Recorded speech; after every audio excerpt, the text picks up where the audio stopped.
दोस्तों नमस्कार। आज की वीडियो में मैं आप लोगों को बताने जा रहा हूँ कि अगर आप लोग अपने सिविल स्कोर को बढ़ाना चाहते हैं, आप लोगों का सिविल मान लीजिए 500, 550, 600 हो चुका है किसी कारणवश, और उस सिविल स्कोर को आप बढ़ाना चाहते हैं तो आप लोगों को लाइफ में क्या क्या चीज़ें आप लोगों को बहुत ही स्ट्रिक्टली और बहुत ही रिजिड तरीके से इम्प्लीमेंट करना होगा, जिससे आपका सिविल स्कोर 550 से 600 से या 650 से 750, 800 आ जाए। दोस्तों ये वीडियो मात्र और मात्र आपके लिए बनाया जा रहा है, क्योंकि मैं बहुत ही प्रैक्टिकल करने के बाद, बहुत सारे R&D रिसर्च एंड डेवलपमेंट करने के बाद ही किसी भी चीज़ को आप लोगों के सामने प्रोफेशनल वे में प्रेजेंट करने की कोशिश करता हूं। अगर आप लोगों का सिविल स्कोर डाउन है, डाउन होने का कारण आपको पता है, तो दोस्तों आप लोगों को इंक्रीज करने का निवारण भी आप लोगों को पता होना चाहिए। जहाँ पे कारण है वहाँ पर निवारण अगर पता है तो दोस्तों बहुत ही इजी तरीके से आपका सिविल स्कोर बढ़ सकता है। मैं मानता हूं कि सिविल स्कोर डाउन क्यों होता है, क्योंकि क्रेडिट कार्ड का कोई टाइम से पेमेंट नहीं किया, क्रेडिट कार्ड का डिफ़ॉल्ट हो गया, सिविल में रिटेन हो गया, स्यूट हो गया, EMI टूट गई, या पेमेंट करने की कैपेसिटी नहीं आपके पास, बिजनेस में लॉस हो गया, सैलरी छूट गई, जॉब छूट गया, intentionally unintentionally whatever reason is there, जिसकी वजह से आप लोगों का सिविल स्कोर खराब हो गया है, डाउन हो गया है। आप उसको सुधारना चाहते हैं कि भाई चलो अब तक जो होना था हो गया, आगे मैं क्या करूं जिसकी वजह से मेरा सिविल स्कोर इंक्रीज हो जाए और फ्यूचर में हमारे बच्चों को, हमारे हमारे दर से जो पीढ़ी है उस पर कोई आँच ना है, या हम ही को अगर कोई सर्विस फ्यूचर में ज़रूरत पड़े तो हमें ईजिली मिल जाए। तो दोस्तों इस वीडियो को आप लोगों को स्किप नहीं करना होगा, एक और एक स्टेप आप लोगों को बहुत ही बारीकी से देखना होगा, सोचना होगा, समझना होगा और लाइफ में इम्प्लीमेंट करना होगा। देखो मेरा काम है बताना, इसमें से आपको क्या चीज़ें आप अपने लिए लेते हैं, क्या चीज़ें नहीं लेते हैं, that is decided by you, but it is my responsibility to educate you in a proper way. तो दोस्तों इस वीडियो को मैं स्टार्ट करता हूँ। देखो दोस्तों, सिविल स्कोर होना बहुत ज़रूरी होता है। पुराने ज़माने में जैसा क्रेडिट स्कोर जुबान की होती है, एक तरीके से जुबान क्रेडिट स्कोर होता है, आज के डेट में दोस्तों सिविल स्कोर ही आपकी सारी कुछ संपत्ति होती है।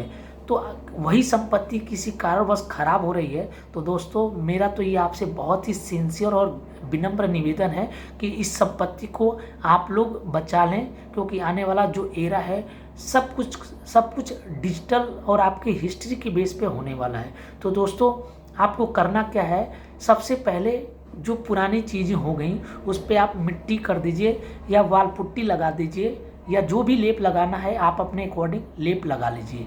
आगे क्या करना है उसको आप ध्यान से समझिए।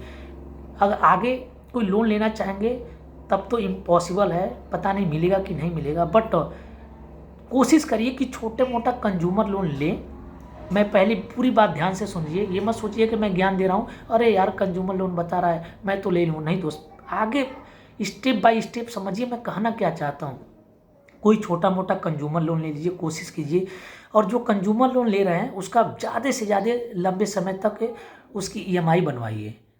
कम से कम समय तक बनवा सकते हैं, ज़्यादा से ज़्यादा समय तक बनवा सकते हैं।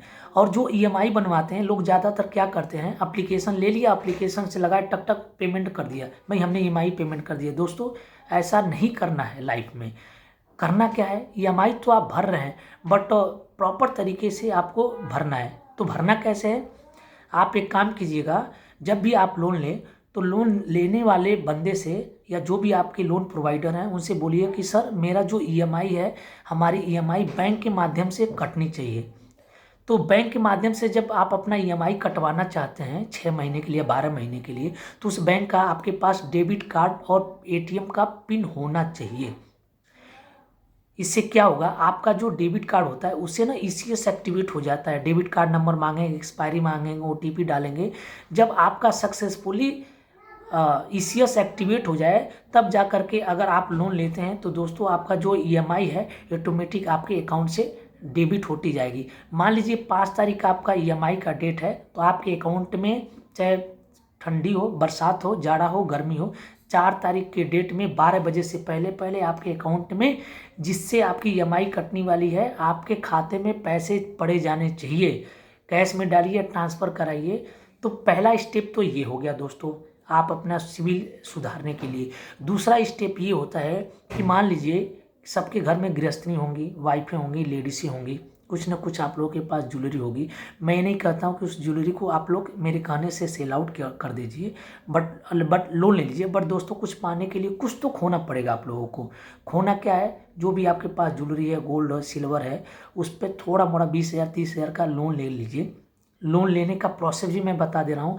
लोन लेने के लिए आईएफएल से या किसी बैंक को आप अप्रोच कर सकते हैं और सेम फार्मूला अप्लाई करना होगा। लेकिन ज़्यादातर लोगों का क्वेरी ये है कि भाई हम गोल्ड लोन में तो ईएमआई जाती नहीं है, सिर्फ ब्याज ब्याज जाता है।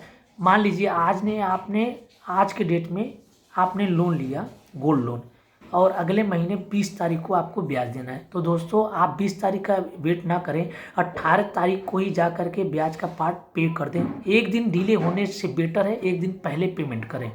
और 3-4 महीने रेगुलर पेमेंट करने के बाद जो भी ज्वेलरी से आप गोल्ड लोन लिए होते हैं फिर उस ज्वेलरी को आप क्लोज कर दें। फिर 1 महीने का वेट करें। इसमें 1 महीने का वेट में आप देखेंगे तो लोन जो रहेगा, 1-2 लोन आपके सिविल में क्लोज दिखाएगा सक्सेसफुली, और आपके सिविल में बहुत ही पॉजिटिव डायरेक्शन में इम्पैक्ट आना शुरू हो जाएगा।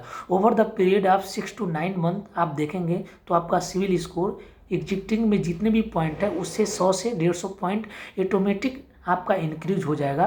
तो फ्यूचर में धीरे धीरे आप अपनी सर्विस को फिर दोबारा से स्टार्ट कर सकते हैं। अदरवाइज दुनिया में कोई ऐसा रामबाण नहीं है, कोई जड़ी बूटी नहीं है कि दोस्तों आपको पिला दिया जाए, खिला दिया जाए, जिससे सारा प्रॉब्लम सॉल्व हो जाए। दोस्तों, प्रॉब्लम आई होगी तो लंबे समय के बाद आई होगी, और जब सुधरेगी तो लंबा समय लगेगा। तो दोस्तों, इस वीडियो के माध्यम से जो भी अपनी स्किल थी मैंने आपको प्रॉपर तरीके से एजुकेट करने की प्रेजेंट